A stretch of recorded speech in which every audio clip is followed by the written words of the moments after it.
Good morning, good afternoon, good evening to each and everyone, especially those at the other side of the world. There is no time and space between us. There is only this present moment, and we are one. Today, we will read on diary entry number 1060. When Jesus had given up his last breath, my soul dissolved from the pain, and for a long time I could not come to myself. I found some relief in tears. The one whom my heart had come to love has died. Will anyone understand my grief? Sa pagbuga ng huling hininga ni Jesus, ang aking kaluluwa ay natunaw mula sa sakit. At matagal bago ako nakabalik sa aking sarili. Nakahanap ako ng kaunting ginhawa sa mga luha. Ang isa sa minahal ng puso ko ay namatay na. May makakaintindi ba sa aking kalungkutan? Again, this was Holy Week when Faustina wrote this entry, and this is of course Good Friday, Biyernes Santo. Ito yung panahon na ipinako ang ating Panginoon sa krus at doon na siya binawian ng buhay. Faustina was there. She experienced it. And as what she was saying, ang isa sa minahal na aking puso ay namatay na. So imagine a special someone in your life dying at this very moment, for instance, or in your experience. Ano yung naramdaman mo nung namatay ang asawa mo or yung magulang mo, kapatid, or anyone very special to you? Hindi ba napakalungkot, napakasakit, hindi mo maipaliwanag, no? Hindi mawawala ang luha, umiiyak tayo. Yung iba nga nahihimatay, yung iba parang galit na galit, no? So very mixed ang emotion when someone is dying. At nababalot ito ng lungkot. Wala naman sigurong matutuwa sa pagkamatay ng isang tao, lalo't ito ay ang kanyang minamahal o iniibig. Pero kakaiba ito kasi ang namatay ay ang Panginoong Hesus. We may ask ourselves, ilang Biyernes Santo na ba ang naranasan natin? Ilang beses na ba tayong pumunta sa simbahan at nakiisa sa gawain, yung pagpaparangal sa krus sa araw ng Biyernes Santo? Mahabang liturhiya kapag araw ng Biyernes Santo. At kasama dyan yung nalugutan ng hininga ang ating Panginoong Hesus, no po? Lumuluhod pa tayo dyan sapagkat we pay reverence at talagang ito yung pinaka-banal na oras sa ating pananampalataya. 3:00, no? Madalang hapon. Dahil ito ang oras, the great hour of mercy kung saan binawian ng buhay ang ating Panginoon.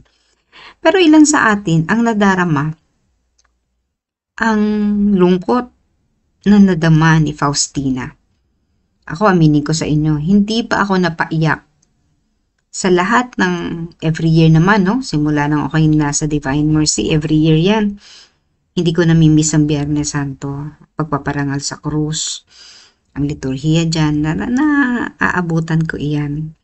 Pero ni isa sa liturhiyang yun, hindi po ako napaiyak. Ibig sabihin ba nun, hindi ko binibigang pansin at hindi ko binibigyan ng pagpapahalaga ang kamatayan ng ating Panginoon sa krus? Hindi naman po ganun, no? Kaya lang, iba-iba no? Meron ako nakikita, binabasa pa lang yan, umiiyak na. Pero karamihan ng mga sumisimba o nakikibahagi sa seremonyang yon, hindi naman po umiiyak. Kaya sinabi ni Faustina, may makakaintindi ba sa aking kalungkutan? Siya yun no? Bakit napakalungkot niya? Pag tiningnan natin, ano po? Yung mga karanasan ng mga ninuno natin, nung panahon halimbawa ng Hapon, panahon ng mga digmaan, panahon ng mga Kastila, maraming pinatay, no po? Pero tayo, hindi natin yan gasinong na-appreciate. Karamihan mga kabataan ngayon, wala lang yan. Pinagtatawanan pa yung history. Hindi nila alam na kung hindi dahil sa pagpapakasakit at pag-aalay ng buhay ng ating mga ninuno, wala tayo sa kung ano man tayo ngayon. Pero there is poor connection. Kasi nga, hindi nila naranasan, hindi nila nakita. So, unless one experiences it, doon pa lang makikita ng isang tao kung gaano kasakit mawalan o mamatayan. No po. Kaya, i-compare mo, namatay si Jesus sa krus para sa ating kaligtasan, namatay ang iyong ina. Alin ang mas mabigat sa pakiramdam? Hindi po ba mas mabigat sa pakiramdam natin yung namatayan tayo ng ina kaysa namatay si Jesus sa krus? Pero mas mahalaga ang kamatayan ni Jesus sa krus kaysa sa kamatayan ng ating ina.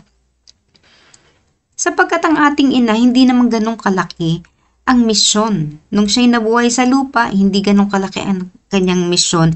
Ikumpara mo sa misyon ni Jesus at ikumpara mo sa pagpapakasakit na dinanas ni Jesus.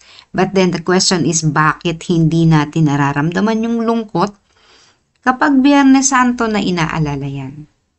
No? At kung ikukumpara pa nga dun sa namatayan tayo ng ina, mas mabigat.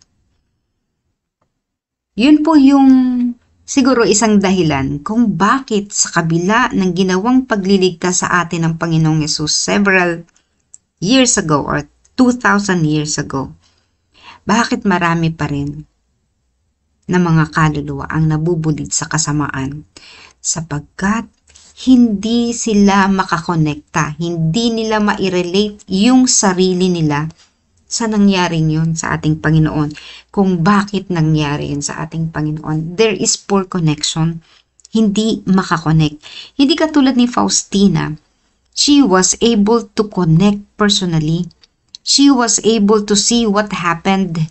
She was there. Hindi lamang si Juan at hindi lamang si Maria ang nasa paanan ni Jesus noong mga oras na yon. Faustina was there. She was able to witness it. Na paano nangyari yun? Kasi nga there is no time and space. There is no concept of time and space. Faustina can access the past, can access the future. So she was able to access the past. Nakita niya yan. So isipin mo yung nangyari in the past. No? At makapunta ka doon. Time travel. No? Kasi totoo pala yung time travel kasi si Faustina nagagawa niyan. So, imagine yourself in that situation. Kapag nakita mo yan, malamang mararanasan mo ang kalungkutan na naranasan ni Faustina. Kasi nakita niya eh. So, paano ba natin yan scientifically may explain? Una, meron pong isang Chinese proverb. Ang sabi dito, I hear and I forget. I see and I remember. I do and I understand. Ibig sabihin, kapag narinig lang natin, mas malamang malilimutan natin yan. Yung proseso, yung sensory, yung sense of hearing natin is that poor in remembering.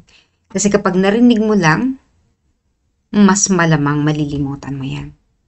So, napakarami na nating narinig, di ba? Halimbawa, homily ni Father, narinig natin, pero gaano kadami yung naaalala natin? Napakaliit lang, no?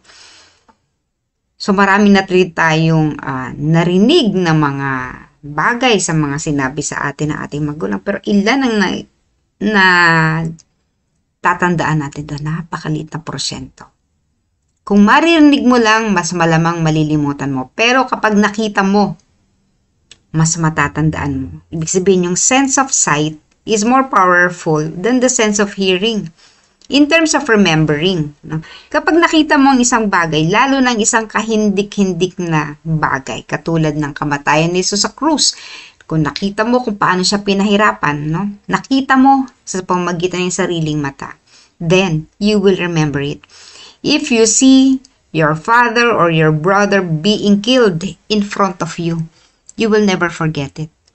You will remember it. At tatatak yan sa consciousness natin. Tumatatak yan sa subconsciousness natin. Kaya hindi natin yan nalilimutan. At yan nakakapekto pa sa ating psychology. The way we react, the way we, yung habang lumalaki ka, no? Lalo kung very tragic, very violent, naaapektuhan ang ating psikolohiya niyan. And when you do, hindi mo lang yan nauunawaan, ay hindi mo lang yan natatandaan, mas mauunawaan mo pa. Halimbawa, nakita mo sa YouTube kung paano magluto ng kare-kare. Diba? Nakita mo lang. Video yun, diba? You see it. You also hear it. No? Okay. Pero kapag hindi mo yan ginawa, hindi ka nagluto ng kare-kare, hindi mo maunawaan.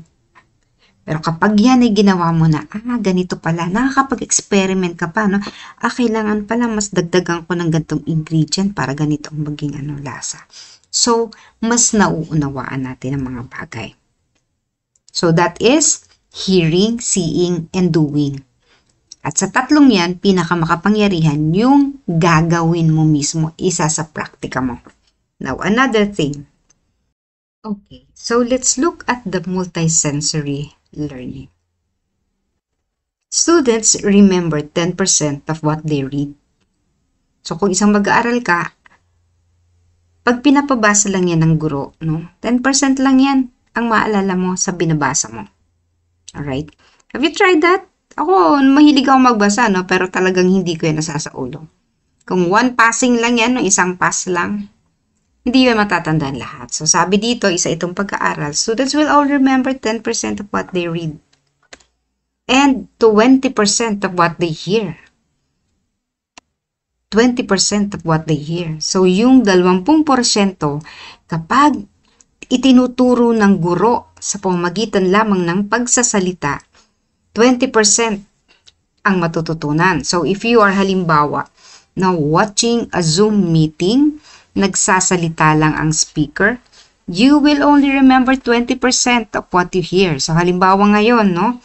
Kung nagluluto ka halimbawa or nakahiga ka lang, nakikinig ka sa akin ngayon, 20% lang ng sinasabi ko ang matatandaan mo. But, if you see, halimbawa ngayon, gumamit ako ng presentation, may PowerPoint presentation tayo, no? And you see this on your screen, you will remember 30%. Nakikita mo no? So, ganun din kapag nanonood ka ng isang bagay.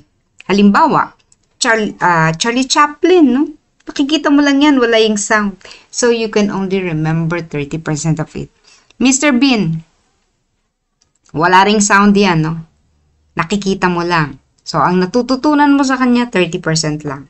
But, if you combine it, 50% of what you see and hear, you will remember. 50%. I hope that 50% of what I am telling you right now, mauunawaan nyo at matatandaan ninyo. 50%. Now, if you will combine reading, hearing, seeing, may sense of touch pa yan, and then ipinapractice mo pa, mas malakas or mas mataas ang tsansa na matatandaan mo. That is why, my dear friends, in the formation series that I do, hindi lang sila nagbabasa, hindi lang sila nakikinig, hindi ko lang sila ine-encourage magbigay ng mga visual aids. At kino-combine nila yan para mas mabilis ang pagkatuto. That is why it is very important if you want to be a formator, yung mga senses gagamitin. Hindi lang yung babasahin mo lang. It would not be enough. If you're given the topic, kapag binasa mo lang yan, mahirap, no? So you have to combine it with other sensory learning. And in that way, you will become more effective. Bakit ko sinasabi to? In relation to what Faustina said, no? May makakaintindi ba sa aking kalungkutan?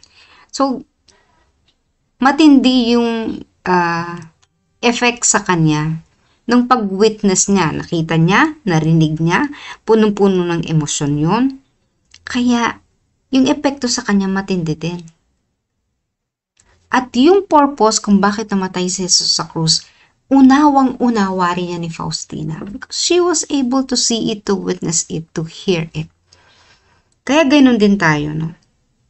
Kapag tayo ay nakalubog, naka-immerse to what we are doing, we passionate to do this, we act, we hear, we practice it, we teach it, then, yung ating pagkaunawa sa mga bagay-bagay, lalo na sa mga usaping espiritual na napakahirap unawain, Try to use the different levels of learning and you will learn things faster.